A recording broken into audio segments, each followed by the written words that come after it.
So in this section, we are going to look at data collection methods, and these are methods which a researcher employs in collecting data from samples. Okay, so these methods are many, especially if it comes to data collection, but we're going to look at methods which mainly you can use in collecting data from social sciences and business, and those in education, even other fields. You can use these data collection methods.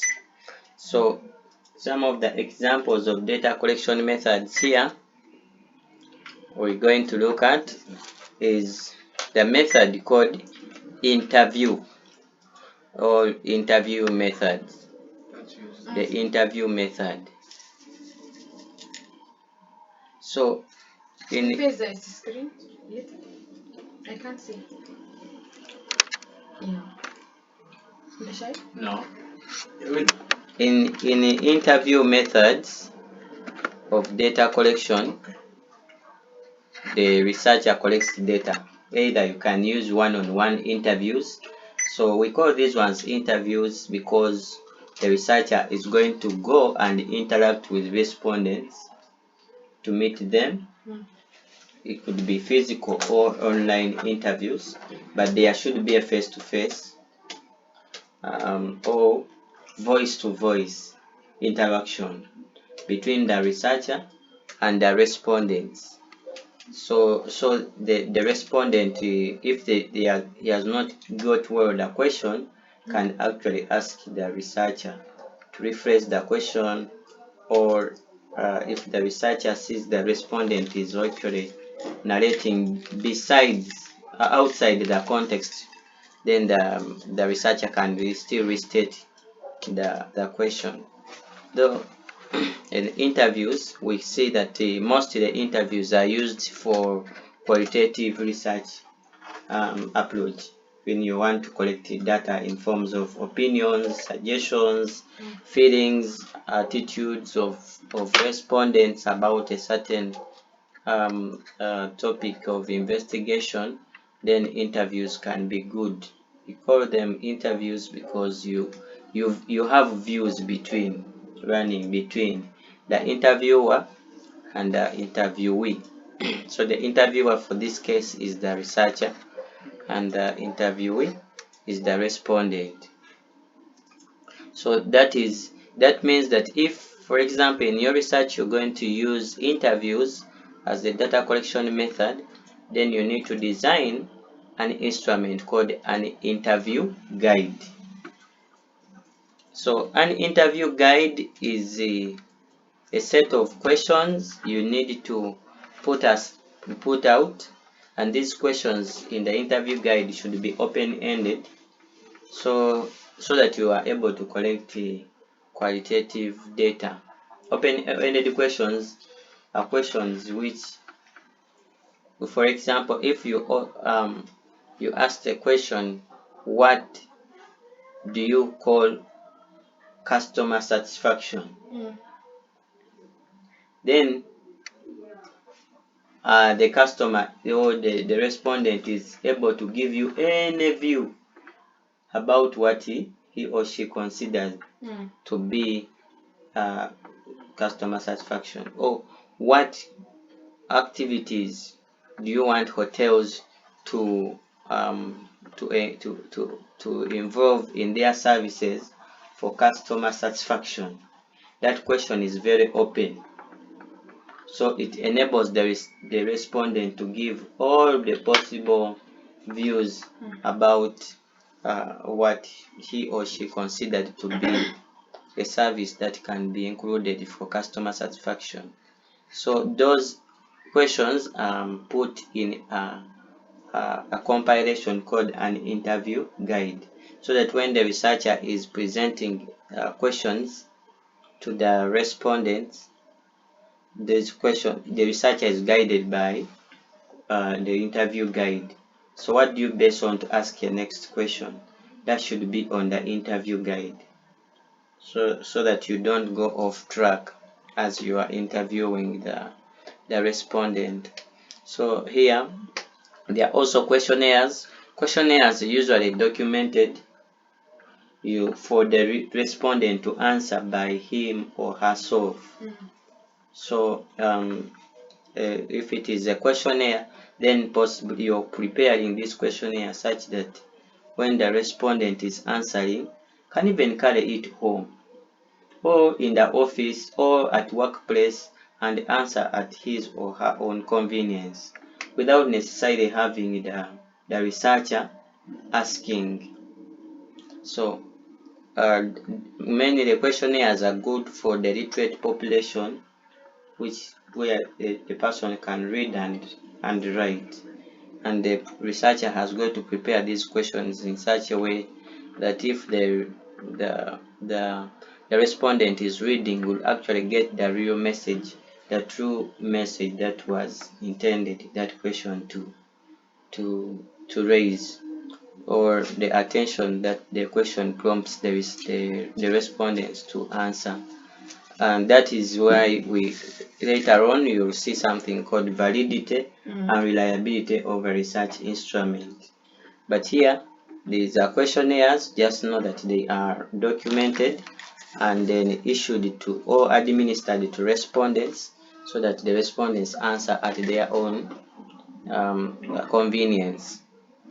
Sorry, this questionnaires we're going to do it when we want to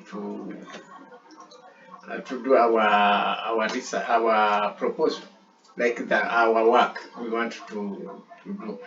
We're going to ask some to do the questionnaire, or it's not. In the proposal, when you're completing the proposal, you need also to include proposed questionnaires and interviews in the proposal. They are still, you designed them, but they still remain proposals. Proposed questionnaires, interviews, proposed, everything in the proposal is still proposed because you're waiting for the authorities to approve your proposal. So in the interview, you also put appendices. They are called appendices for interview guide and interview or questionnaire. You can also attach a questionnaire so that your proposal is complete. So here we've seen that the questionnaires, you document them and the respondent can go and answer at his or her own pace without the interventions of the researcher or any other data collection assistant. There's the data assistants or research assistants. You should not interrupt the respondent. So others are called surveys. Surveys are also online, can be online questionnaire, which can be like a form which you just type in and send.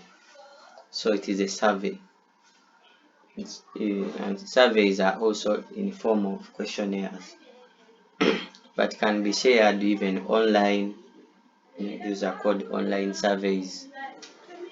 So there are also other data collection methods such as focus group discussion. So in focus group discussions, you have like 5. It's encouraged to have a small number so that everyone is involved in the discussion. So it's called a focus group discussion. So members, respondents gather in one place, like a meeting, where you set your questions as motions, then they debate upon them as the secretary notes what their views, the respondents' views are, and then the chairperson moderates the discussion until the questions are done. And so that's why it should be between 5 to 7 members in a discussion, a focus group discussion forum. so that it does not grow wider, that people don't have space for participation. The observation is also very key, as an if you are going to use it, you can have an observation as a method, a data collection method. So in observation, you have to list down the characteristics you're going to observe. You're going to observe these characteristics. So you list them down in what you call an observation checklist as an instrument. So the observation checklist will show, will have the characteristic to be observed, or the observable attribute, and then a checkbox box where you can tick or cross if that characteristic is not evident. You cross it out, and where it is evident, you can also tick it on. Then for the focus group discussion, you needed to have what you call a focus group discussion guide as an instrument. So you design the focus group discussion guide, which has questions that you're going to set as motion to the focus group discussion, so that they debate and then you go to another. Focus group discussions which are not having a focus group discussion guide tend to be disorganized, or they are not guided. So the respondents set their own direction for the discussion. So, but they also have another data collection method, such as documentary check, the documentary review, or documentary review here. The researcher collects data from documents. So you collect data in, this is called secondary data source, in terms of classification of whether it is secondary or primary. This is a secondary data source. So you collect data in documentary review in terms of textbooks, could be articles or journal articles, which could be online or offline journal articles. Yeah, even already existing research documents, they follow under documentary review. So if you are to do documentary review in your study, to collect data to inform your findings, then possibly you have used the documentary review or textual review. Others call it textual review. Okay. There are even other methods, but here, for example, in this study, this sample research here that we are using as a guide for us here to construct a research proposal, relied more on the interviews and the questionnaires, and then the documentary review. So here, questionnaires. You just know what type of questionnaires are you adopting in your study, because questionnaires are also can also collect qualitative data as well as quantitative data, depending on how you have structured them. So for qualitative data, the questionnaires should be or open-ended questionnaires. You want a person to answer on his own, then you want qualitative data. That means you give a space for someone to express his view or her view according to how he sees or has experienced the issue. So the questions are open, they are not closed. But for quantitative data, you want the data to be represented in terms of numbers, then you use closed-ended questions. So that's why this, and questionnaires, this one says questionnaires will be written with both structured and unstructured questions. They will have both open-ended and closed-ended questions. Remember that this study was mixed. because it is mixed, it is using mixed research approaches. It is blending both qualitative and quantitative. That's why this one is having open-ended and closed-ended questions in the same questionnaire. Otherwise, if the study was only qualitative, and we hear that you've used the closed-ended questions, which involve yes or no, or you have given alternatives for the respondent to tick off, which are not open, and you say your study is qualitative, but you've used the closed-ended questions in questionnaires, then we say that that is not valid. Or the data you're collecting is not widely reliable because it is leaving out some of the facts. So here you have also to give us reasons why you are actually using questionnaires other than any other approach. So open-ended and closed-ended questionnaires will be used and will enable the respondents to fill at their own time, and possibly the reason is to enable the researcher collect both qualitative and quantitative data that is already displayed up there. That this will enable the researcher to collect the two forms of data sets, the qualitative and quantitative data sets. That's the reason. That's where the questionnaires are to be written to an illiterate either illiterate population which does not know the English language. You can have people who are literate, they can read and write, but not the English language. So you have to translate the questionnaires into the local language.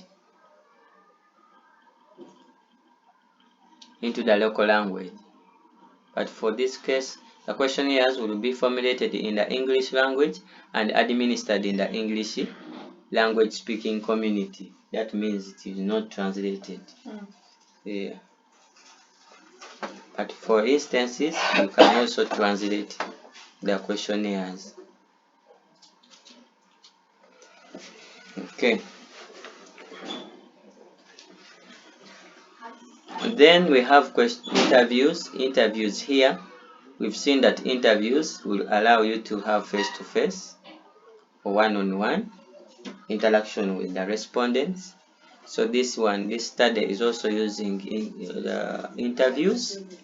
So interviews will help the researcher to obtain more information from respondents. They will enable the researcher to have interactions with the respondents by asking one-on-one questions. All others are important. So then here the study is also employing what we call the documentary review. This will include data collected from different sources such as internet, textbooks, articles, and journals, offline and offline journals. So just know that this to have a documentary review, then you need to generate what we call a documentary checklist, which tells us what is the type of the source. Is it a textbook? If it is a textbook, what's the title of the textbook? And then who is the publisher, who is the author, and what has the book, what have you got from the book? That's the subject the book is talking about, and what pages, the page numbers, from which page to what page. That's the checklist, which if you go back we can see that these are the books that you reviewed in your study. Okay. Or the journals, and even these journals have the title, they have the author, and others have even co-authors. So you can have that table representing the documents that you reviewed. For interviews, you need an interview guide as an instrument. For questionnaires, you need a questionnaire to design a questionnaire as an instrument for reviewing data. One time when we get back here, we shall talk about data quality control, where we shall learn about validity and reliability of research instruments. Then we shall see research procedures, ethical consideration, and data analysis procedures. Thank you for this session. This is Ssebuyungo Wilber Kivekayunga. Thank you, Mariam, and Thank you so much. and Ari for the session. Stay well. Thank you.